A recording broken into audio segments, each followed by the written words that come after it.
$100 million. That is what this man donated to help the poor beat addiction. But then, in March 2025, the Canadian government suddenly ordered this paradise to shut down permanently. Why would a billion-dollar charity be treated like a criminal operation? Today, I'm not just telling a story. I am releasing legal evidence, secret recordings, and files that the people in charge do not want you to see. The following content is based on public records, news reports, and sworn witness testimonies. All individuals accused are innocent until proven guilty in a court of law. Now, let's look at the evidence. When I was at John Volken, 5 years ago, they kind of did this hazing. So he was a couple months, and senior people there had him take his clothes off, and they stood around him.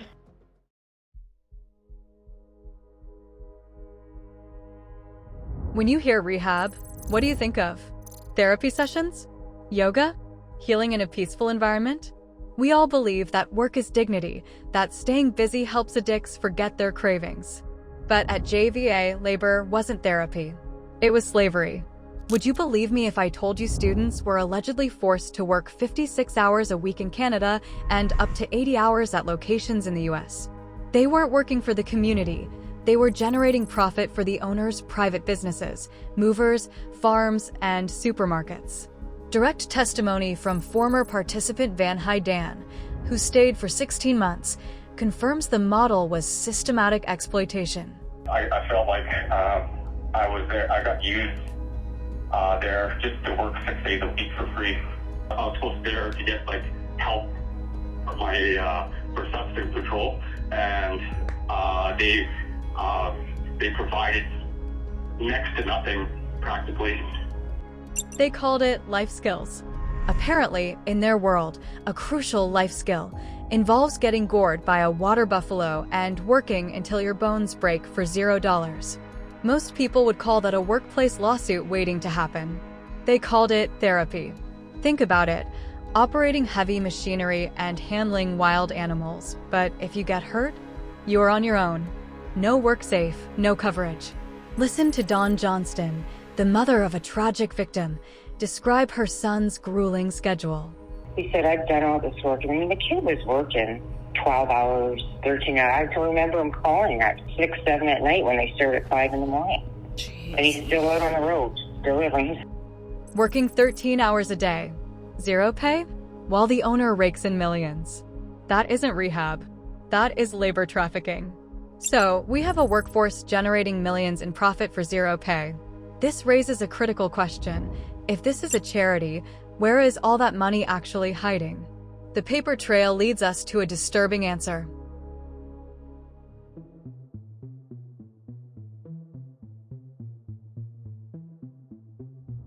You might be thinking, come on, at least it's a nonprofit. Surely they use that money to maintain the facility and feed the students, right? That's what I thought too. But when I dug into the financial claims and witness testimonies, a horrifying picture emerged. JVA isn't just accused of hoarding charity money. It is accused of being a money laundering scheme. A witness named Alexander Huron was brave enough to speak out. He claims they use the foundation as a cash bank to evade taxes. John Volken is often called a living saint. Well, I suppose it is easy to be a saint when your charity functions remarkably like a tax-free piggy bank generating millions in pure profit. It must be a miracle. This model is further supported by the testimony of Van Dan concerning the founder's business practices. Yeah, he uses the foundation to funnel all his money from all his businesses, so he doesn't pay taxes. I don't know what else business he owns, but he just funnels all his money through his foundation, doesn't pay any taxes. Meanwhile, the government subsidized them $1,000 per student per month, yet the students received only a meager $115 allowance. Where did the rest of the money go? I think you know the answer. And the biggest shock? Immediately after the government shutdown order, they sold the Surrey property for nearly $78 million. We've exposed the labor and the dirty money. But before we uncover the dark psychological tactics they used to keep these victims silent, please take a second to hit that like button and subscribe. It helps the algorithm push this investigation to more people who need to hear the truth. Now, let's ask the harder question. How did they force people to stay? Was the abuse just physical?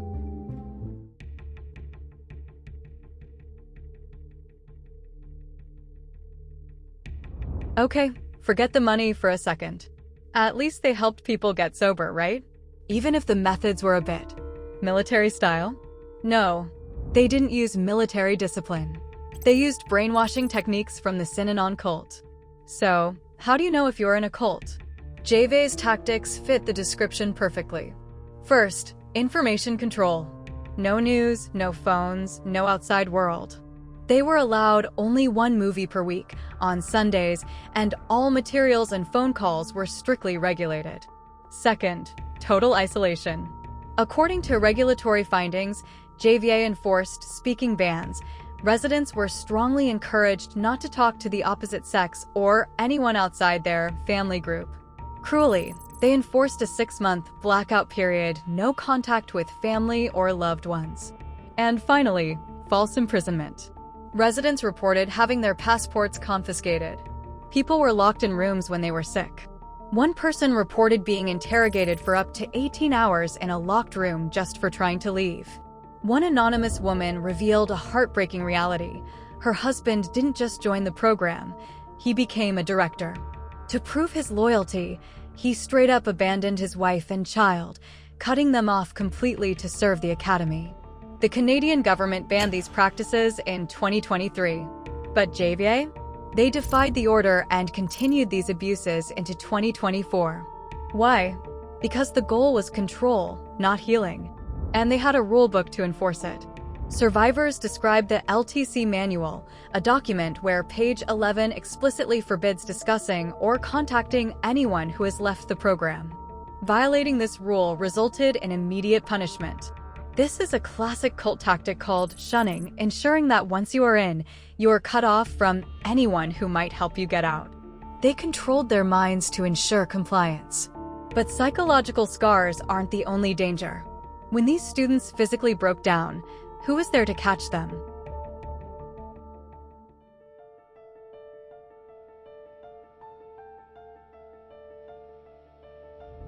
You might think that with such a massive amount of money, they would have medical experts or at least be affiliated with reputable medical facilities, right?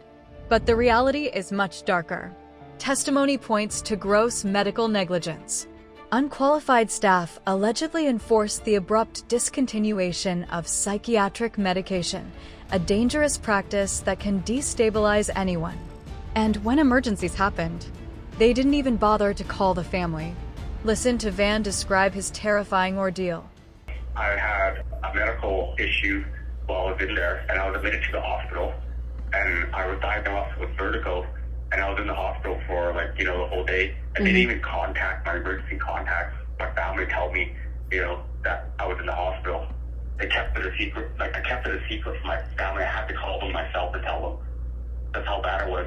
For a foundation claiming to be worth $150 million, you would think they could afford a phone call. But apparently, basic human decency was not included in the budget. But the most tragic consequence was the loss of life.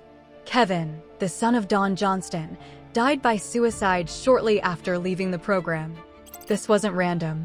This loss is linked directly to the program's alleged harmful practices. Testimony reveals that shortly before his death, Kevin was placed in a management role on the hay farm. He was then cornered with an alleged brutal financial audit and continuous confrontation by JVA staff. That pushed him to a mental collapse. Van Hy Dan, who was close to Kevin, witnessed the betrayal. Yeah, and what they put Kevin through, they put him in a manager's position, and they promised him, they promised Kevin so much stuff. And they tried to brush it under the rug after because I knew everything about it. They broke his spirit for profit. And JVA? They blamed the government. They blamed the victims, without offering a single genuine apology. JVA has closed in Canada, but do not be fooled, they are still operating in the US. They think they can just sell the Surrey land, take the nearly $78 million, and walk away. But they aren't walking away quietly. Despite the shutdown, the organization shows a disturbing lack of remorse. Instead of apologizing, they are openly promoting new ventures and future events as if nothing happened. As Clelia Jane, a survivor, puts it, if they were really feeling bad about this, they would have not be posting more stuff online about more future events they're doing. They should be quiet right now. Let this be a warning to every family watching. JVA is not an anomaly. It is a symptom of a broken system. Be careful. Survivors are officially moving forward with a group complaint. Human rights lawyers have confirmed that because the alleged unlawful conduct continued until 2024, this path allows us to fight for victims dating back 10 years. We are fighting to stop this from happening to anyone else. Hit like and subscribe to help this investigation reach the people who need to see it.